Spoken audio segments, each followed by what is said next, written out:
Good morning, student. Jai Swaminarayan. Subject automobile electrical system.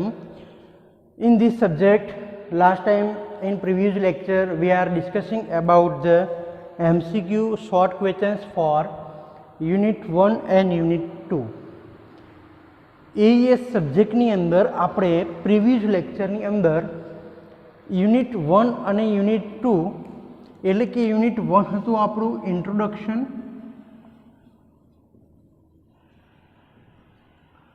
Of automobile electrical system અને unit 2 આપણે જોયું હતું battery. આ બે ચેપ્ટરમાંથી તમારી નેક્સ્ટ વીકની અંદર જે એક્ઝામ છે MCQ ટાઈપ, તો એ MCQ ટાઈપ શોર્ટ ક્વેશ્ચન્સ જે છે એ કેવા પૂછાઈ શકવાના ચાન્સીસ છે, કેવા ક્વેશ્ચન્સ આવી શકશે એક્ઝામની અંદર, તે આપણે ડિસ્કસ કર્યા હતા પ્રીવિયસ લેક્ચરની અંદર યુનિટ 1 અને યુનિટ 3ના. આજે સ્ટુડન્ટ આ લેક્ચરની અંદર today's we are discussing about the unit 3 ignition system. Automobile electrical સિસ્ટમમાં જે ઇગ્નિશન સિસ્ટમ ચેપ્ટર આપણે સ્ટડી કરી ચૂક્યા હતા એમાં જેટલા બી ટૉપિક તમારે કવર થયા છે એટલા ટૉપિક તમારે આ જે MCQ એક્ઝામ જે છે 30 માર્ક્સની એની અંદર એટલા ટૉપિકમાંથી શોર્ટ ક્વેશ્ચન્સ અને MCQ પૂછાઈ શકવાના ચાન્સીસ છે. ક્લિયર? તો એમાં જોઈએ આપણે કે કયા ટૉપિક કવર કર્યા હતા ઇગ્નિશન સિસ્ટમમાં એન્ડ એમાંથી કેવા શોર્ટ ક્વેશ્ચન્સ નીકળી શકે છે. તો સૌથી પહેલાં સ્ટુડન્ટ વાત કરીએ તો યુનિટ 3 કયું હતું? તો કે ignition system.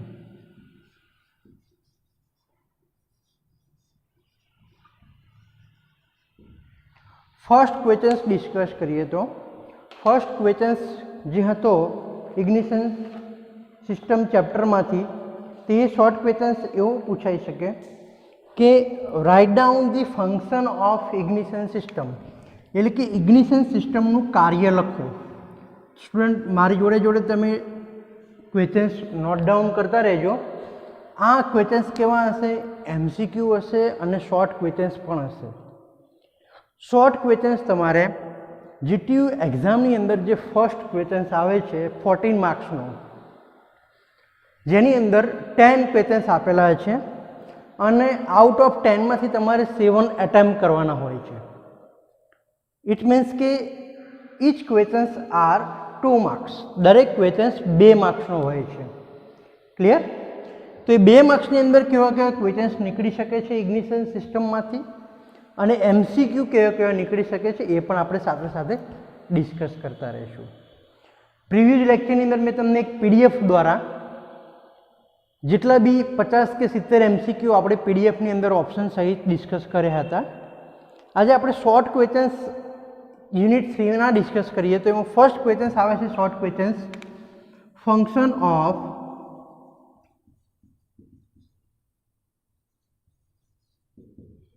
Ignition system. Ignition સિસ્ટમનું કાર્ય લખો. સ્ટુડન્ટ ખાસ મોસ્ટ MP ક્વેશ્ચન્સ છે.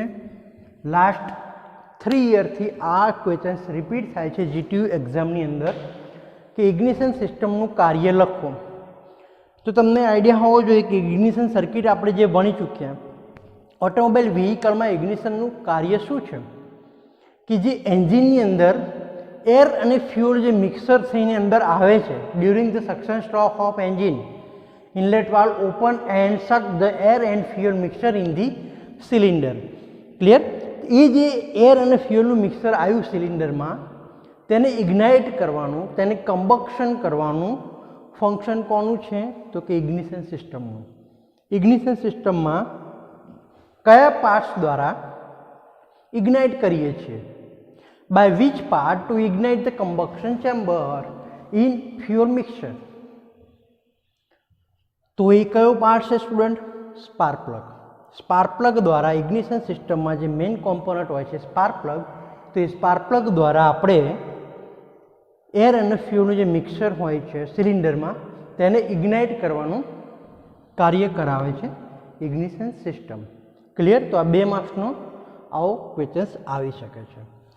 તો એની અંદર કોમ્પોનન્ટની અંદર ડિટેલ્સમાં આપણે MCQ જોઈએ તો MCQ ઓ નીકળી શકે છે આની અંદરથી. ક્વેશ્ચન નંબર 2 નોટ ડાઉન કરજો. Write the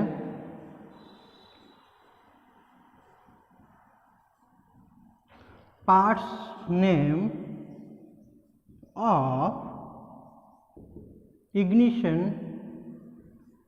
system. ઇગ્નિશન સિસ્ટમના પાર્ટ્સના નામ લખો. તો સ્ટુડન્ટ કયા કયા પાર્ટ્સ આવશે? તો તેના માટે તમારે બેઝિક લાઇન ડાયાગ્રામ તમને આઈડિયા હોવો જોઈએ. બેઝિક લાઇન ડાયાગ્રામ જો તમે જાણતા હશો તો તમને એના પાર્ટ્સના દરેકના નામ આવડશે અને ફંક્શન પણ આવડશે. રિવાઇઝ કરી દઈએ એકવાર. કયા કયા મેઇન પાર્ટ છે? સૌથી પહેલું કયું આવશે? બેટરી. ત્યારબાદ કયું આવતું સ્ટુડન્ટ? બેટરીમાંથી ક્યાં જાય? પ્રાઇમરી વાઇન્ડિંગમાં. પ્રાઇમરી વાઇન્ડિંગ ધેટ મીન્સ કે ઇગ્નિશન કોઇલ. ઇગ્નિશન કોઇલ અને બેટરીને કનેક્ટ જે કરતું હતું એ ડિવાઇસને આપણે શું કહીશું? Ignition switch. Then after secondary વાઇન્ડિંગમાંથી વોલ્ટેજ જમ્પ થઈને ક્યાં આગળ સપ્લાય થતા હતા? ડિસ્ટ્રીબ્યુટરમાં. ડિસ્ટ્રીબ્યુટર પછી કયો કોમ્પોનન્ટ આવે સ્ટુડન્ટ? ડિસ્ટ્રીબ્યુટરને કંટ્રોલિંગ કોણ કરતું હતું? CB point, contact breaker point. વોલ્ટેજનું રેગ્યુલેશન અને કરંટનું કંટ્રોલિંગ ઇગ્નિશન સિસ્ટમમાં કોણ કરે છે? કન્ડેન્સર, અથવા તો બીજું એને શું કહીશું સ્ટુડન્ટ? કેપેસિટર. ક્લિયર? પછી ડિસ્ટ્રીબ્યુટરમાંથી પાવર ડિસ્ટ્રીબ્યુટ ક્યાં આગળ કરવામાં આવતું હતું? સ્પાર્ક પ્લગમાં. સ્પાર્ક પ્લગ ડિસ્ટ્રીબ્યુટર સાથે કઈ રીતના કનેક્ટેડ હતા સ્ટુડન્ટ? ST કેબલ દ્વારા, જેને કહેવાય છે હાઈ ટેન્શન કેબલ. તો that is a mainly component of ignition system. આટલા મેઇન કોમ્પોનન્ટ હોય છે ઇગ્નિશન સિસ્ટમના. તો આમાંથી MCQ સ્ટુડન્ટ એવો આવી શકે છે કે તમને કોમ્પોનન્ટનું લિસ્ટ આપી હોય, ઇગ્નિશન કોઇલ આપી હોય, ઇગ્નિશન સ્વિચ આપેલી હોય, ડિસ્ટ્રીબ્યુટર આપેલું હોય, 3 ઓપ્શન, અને ચોથો ઓપ્શન એવો હોય કે એની અંદર સ્ટાર્ટિંગ મોટર આપેલું હોય અને એની અંદર ક્વેશ્ચન્સ એવો પૂછાય કે નીચેનામાંથી કયો કોમ્પોનન્ટ ઇગ્નિશન સિસ્ટમનો નથી. તો તમને જો પાર્ટ્સના લિસ્ટ આઈડિયા હોય તો તમે એ MCQ સોલ્વ કરી શકો છો. તો કયો કોમ્પોનન્ટ નથી? હું જે 3માંથી જે ચારમાંથી પાર્ટ્સ બોલે એમાંથી first ignition coil, second ignition switch, third distributor and fourth starting motor. તો કયો નથી? Starting motor. તો આવો MCQ સ્ટુડન્ટ આવી શકે છે ઇગ્નિશન સિસ્ટમમાંથી. નેક્સ્ટ હવે વાત કરીએ કે સ્પાર્ક પ્લગ. સ્પાર્ક પ્લગની આપણે ડિસ્કશન કરીએ તો સ્પાર્ક પ્લગમાંથી કેવો ક્વેશ્ચન સ્ટુડન્ટ આવી શકે છે? ક્વેશ્ચન નંબર 3 નોટ ડાઉન કરજો. સ્પાર્ક પ્લગનું ફંક્શન શું હોય? તો સ્પાર્ક પ્લગનું ફંક્શન શું હશે સ્ટુડન્ટ? સ્પાર્ક પ્લગને પહેલાં તો કોના દ્વારા જોઈન્ટ કરવામાં આવે છે? ST કેબલ દ્વારા. કોની સાથે કનેક્ટેડ હોય છે સ્પાર્ક પ્લગ? તો કે ડિસ્ટ્રીબ્યુટર સાથે. ક્લિયર?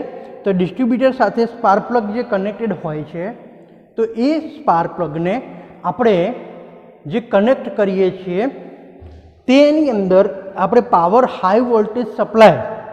કેટલો હાઈ વોલ્ટેજ સપ્લાય? બેટરીનો વોલ્ટેજ કેટલો છે? 12 વોલ્ટ. તો 12 વોલ્ટનું આપણે વોલ્ટેજ જમ્પ કરાવીને કેટલા વોલ્ટેજ આપણે સ્પાર્ક પ્લગમાં સ્પાર્ક કરાવવા માટે જોઈએ છીએ? 20 થી 22,000 વોલ્ટેજ. તો જે 20 થી 22,000 વોલ્ટેજ જે હાઈ જમ્પ કરીને ડિસ્ટ્રીબ્યુટર થ્રુ ST કેબલ દ્વારા પાસ કરાવીને સ્પાર્ક પ્લગ સુધી પહોંચાડીએ છીએ. અને સ્પાર્ક પ્લગનું પછી કાર્ય શું હોય છે? તો કે as per the firing order અને ઇગ્નિશન ટાઈમિંગ પ્રમાણે સિલિન્ડરમાં રહેલા એર અને ફ્યુઅલનું મિક્સર, સિલિન્ડરમાં એર અને ફ્યુઅલનું મિશ્રણ જે હોય છે તેને સ્પાર્ક કરીને ઇગ્નાઇટ કરવાનું કામ કોણ કરે છે? એટલે કે દહન કરવાનું કામ કરે છે સ્પાર્ક પ્લગ. ક્લિયર? તો આવી રીતના 2 માર્ક્સનો અંદર ક્વેશ્ચન્સ નીકળી શકે કે સ્પાર્ક પ્લગનું કાર્ય લખો અને સ્પાર્ક પ્લગ કેટલા વોલ્ટેજના જરૂર પડતી હોય છે. ક્લિયર? હવે સ્પાર્ક પ્લગમાંથી બીજો એક ક્વેશ્ચન્સ નીકળી શકે છે સ્ટુડન્ટ અહીંયા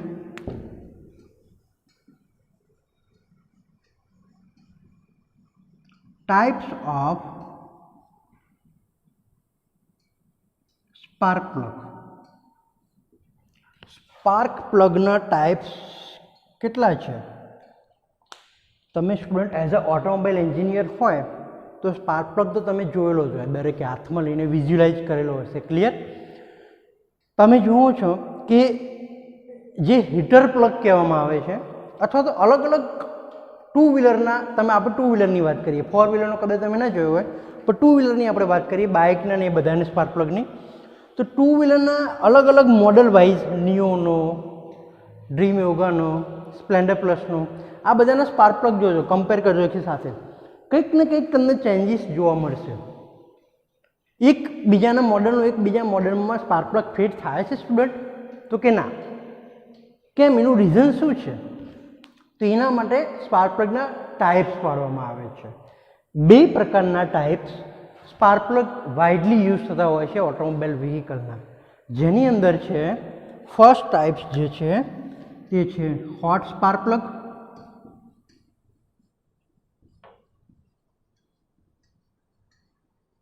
અને જે સેકન્ડ ટાઈપ છે સ્પાર્ક પ્લગનો તે છે કોલ્ડ સ્પાર્ક પ્લગ. તો આ હોટ સ્પાર્ક પ્લગ અને કોલ્ડ સ્પાર્ક પ્લગ જે સ્ટુડન્ટ છે તે કઈ સિઝનમાં કેવા મોડલમાં યુઝ થાય છે એ સમજીએ હવે. તો જેની અંદર સીસી વધારે હશે, જેની ફ્યુઅલ એફિશિયન્સી, ફ્યુઅલ કન્ઝપ્શન ઓછું હશે અને જેનું એવરેજ સારી આપે છે, દેટ્સ મીન્સ કે તમારે એની અંદર હોટ સ્પાર્ક પ્લગ છે. કેમ કે એવા બાઇકની અંદર, એવા સીસીવાળા એન્જિનમાં કોલ્ડ સ્ટાર્ટિંગનો પ્રોબ્લેમ થતો નથી. ક્લિયર? તેના માટે હોટ સ્પાર્ક પ્લગ વપરાય. હવે કોલ્ડ સ્પાર્ક પ્લગ નામ કરતાં થોડુંક ઊંધું છે. કોલ્ડ એટલે કે ઠંડો સ્પાર્ક પ્લગ નહીં, ઠંડી ઋતુ માટે અથવા તો ઠંડી સિઝન માટે જે સ્પાર્ક પ્લગ વપરાય તેને કોલ્ડ સ્પાર્ક પ્લગ કહીશું. તો જ્યારે વિન્ટર સિઝનમાં તમે નોટ કર્યું હશે સ્ટુડન્ટ કે ક્રેન્કિંગ થવામાં એન્જિનને તકલીફ પડતી હોય છે, દેટ્સ મીન્સ કે એન્જિન સ્ટાર્ટ થવામાં પ્રોબ્લેમ થતો હોય છે વિન્ટર સિઝનમાં અને મોન્સૂન સિઝનમાં. સેલ હોય તો તમે 3 થી 4 સેલ મારો ત્યારે તમારું વ્હીકલ સ્ટાર્ટ થાય. ગાડી બાઇક હશે, તમે 3 થી 4 કિક મારશો ત્યારે તમારું વ્હીકલ સ્ટાર્ટ થતું હોય છે. દેટ્સ મીન્સ કે કોલ્ડ સ્ટાર્ટિંગનો તમારે એક પ્રોબ્લેમ છે ત્યાં. તો એવા એન્જિનમાં, એવી સિચ્યુએશનમાં કોલ્ડ સ્પાર્ક પ્લગ, એને જેને કહેવાય છે હીટર પ્લગ પણ કહેવામાં આવે છે, કે જેની ટેમ્પરેચર રેન્જ હાઈ હોય છે અને હાઈ ટેમ્પરેચર રેન્જવાળો સ્પાર્ક પ્લગ યુઝ કરીને આપણે કોલ્ડ સ્ટાર્ટિંગનો પ્રોબ્લેમ નિવારી શકીએ છીએ. ક્લિયર? તો આ બે પ્રકારના સ્પાર્ક પ્લગ યુઝ થાય છે. હવે સ્પાર્ક પ્લગના કન્સ્ટ્રક્શનની સ્ટુડન્ટ વાત કરીએ તો સ્પાર્ક પ્લગની અંદર બેઝિક એનું કન્સ્ટ્રક્શન જોવા જઈએ તો સ્ટુડન્ટ કંઈક આવું હોય છે.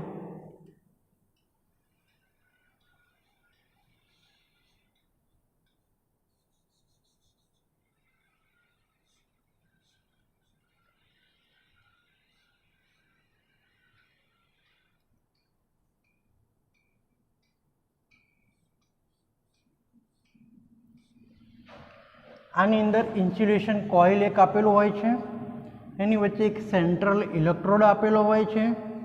સેન્ટ્રલ ઇલેક્ટ્રોડ સીધો તમારે ગ્રાઉન્ડ ઇલેક્ટ્રોડ સાથે કનેક્ટેડ હોય છે. ક્લિયર? અહીંયા ઇન્સ્યુલેશન મટીરિયલ હોય છે વ્હાઇટ કલરનું, જે તમે અહીંયા જોઈ શકો છો, અને અહીંયા એની ઉપર થ્રેડ આપેલા હોય છે. સ્પાર્ક પ્લગ તમે વિઝ્યુલાઇઝ કર્યો હોય તો તમને ખબર છે, ઉપરથી કેવું હોય, વ્હાઇટ કલરનું ઇન્સ્યુલેશન હોય, અને અહીંયા નીચે આટલા પોર્શનમાં શું હોય, સિલિન્ડર હેડની અંદર ફિટ કરવા માટે એની ઉપર શું આપેલા હોય, થ્રેડ આપેલા હોય. ક્લિયર? તો એની અંદર સેન્ટ્રલ ઇલેક્ટ્રોડ એક આપેલો હોય છે અને ગ્રાઉન્ડ ઇલેક્ટ્રોડ હોય છે. તો આ બે જે ઇલેક્ટ્રોડ છે, એ ઇલેક્ટ્રોડ વચ્ચેની જે ગેપ જે તમને દેખાય છે, એ ગેપ 3 to 5 mm, 3 થી 5 mm જેટલી ગેપ સ્ટુડન્ટ અહીંયા રાખવામાં આવે છે સ્પાર્ક પ્લગમાં, સેન્ટ્રલ ઇલેક્ટ્રોડ અને ગ્રાઉન્ડ ઇલેક્ટ્રોડની વચ્ચે. જો તમારે આ ગેપ વધઘટ થશે તો તમારે કમ્બક્શનની અંદર પ્રી ઇગ્નિશન છે, ડિટોનેશન છે, નોકિંગ છે, આવા બધા પ્રોબ્લેમ તમારે શરૂઆત થવાને સ્ટાર્ટિંગ થઈ જશે. બિકોઝ આ જે તમારી હીટ રેન્જ જે હોય છે, અહીંયા જે ગેપ હોય છે, એ gap specify as per the service manual કંપનીનું જે આપેલું હોય છે તે મુજબની હોય છે, એટલી ગેપ પ્રમાણે એમાં સ્પાર્ક થતો હોય છે. જો પુઅર સ્પાર્ક્સ હશે એટલે કે વીક સ્પાર્ક્સ હશે, ગુડ સ્પાર્કિંગ નહીં થાય કમ્બક્શનમાં, તો એર અને ફ્યુઅલનું જે મિક્સર હતું સ્ટુડન્ટ, એર અને ફ્યુઅલનું જે મિક્સર જે સક્સેસ સ્ટ્રોક દરમિયાન જે અંદર આવ્યું હતું તે કમ્પ્લીટલી કમ્બક્શન થશે નહીં. એની અંદર થોડું શું બાકી રહી જશે? અનબર્ન પાર્ટિકલ્સ, જેને સળગ્યા વગરનું ફ્યુઅલ કહી શકીએ આપણે. તો અનબર્ન પાર્ટિકલ સિલિન્ડરની અંદર ક્યાંક ને ક્યાંક ખૂણે ખાંચડે બાકી રહી જશે. તો આ જે અનબર્ન પાર્ટિકલ્સ જે રહી ગયા તે ક્યારેય ઇગ્નાઇટ થશે પછી, કારણ કે એ ઓલરેડી એનું પ્રેશર અને ટેમ્પરેચર વધારે હશે. તો જ્યારે નેક્સ્ટ સ્ટ્રોક એટલે કે નેક્સ્ટ સાયકલ જ્યારે સ્ટાર્ટ થશે ત્યારે ડ્યુરિંગ ધ પાવર સ્ટ્રોક દરમિયાન તે સૌથી પહેલાં અનબર્ન પાર્ટિકલ્સ ઇગ્નાઇટ થશે અને ત્યારબાદ જે નેક્સ્ટ એર ફ્યુઅલ મિક્સર અંદર સિલિન્ડરમાં એન્ટર થયું હશે તે ઇગ્નાઇટ થશે. તો આ બે વચ્ચે જે મિક્સ થશે તેની અંદર થોડોક નોઇઝ ક્રિએટ થાય. તે નોઇઝને આપણે કહીશું નોકિંગ. ડીઝલની અંદર થાય તો, પેટ્રોલમાં થાય તો ડિટોનેશન કહીશું, અને એના આ પ્રોસેસને શું કહીશું આપણે? Pre ignition. તો પ્રી ઇગ્નિશન, ડિટોનેશન અને નોકિંગ થવાના ચાન્સીસ જો ગેપ એડજસ્ટ ના હોય તો પ્રોબ્લેમ ફેસ તમે કરી શકો છો. Clear student? તો આ વાત થઈ આપણે સ્પાર્ક પ્લગની.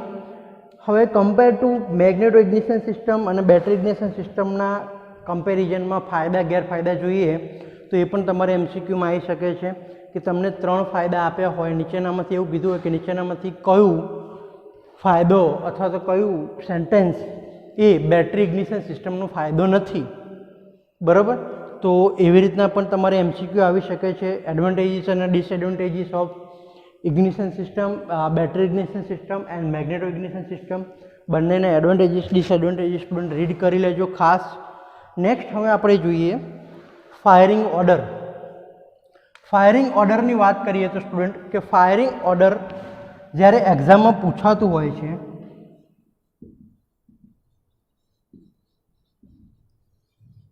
ત્યારે 3 સિલિન્ડરનું ફાયરિંગ ઓર્ડર પૂછાય છે. સૌથી પહેલાં જોઈશું આપણે 3 સિલિન્ડર, કે 3 સિલિન્ડર એન્જિન હોય તો એનો ફાયરિંગ ઓર્ડર કેટલો હશે સ્ટુડન્ટ? આગળ મેં તમને ફાયરિંગ ઓર્ડર જ્યારે આપણે સ્ટડી કરો તો ત્યારે જોયું હતું, તો એનો ફાયરિંગ ઓર્ડર કેટલો હશે?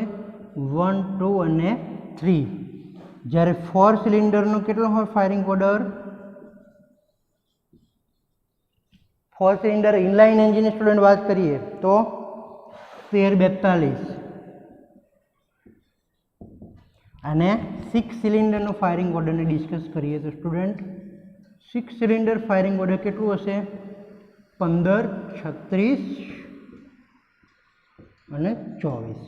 તો આ 3 જે ફાયરિંગ ઓર્ડર જે છે સ્ટુડન્ટ એ પણ એમસીક્યુની અંદર આવી શકે છે કે તમને 123, 125, 126 અને 128 આવા 4 ઓપ્શન આપ્યા હોય અને એમસીક્યુ એની અંદર ફાયરિંગ ઓર્ડરમાં એવું પૂછાય કે which is the 3 cylinder firing order, નીચેનામાંથી કયો 3 સિલિન્ડરનો ફાયરિંગ ઓર્ડર છે?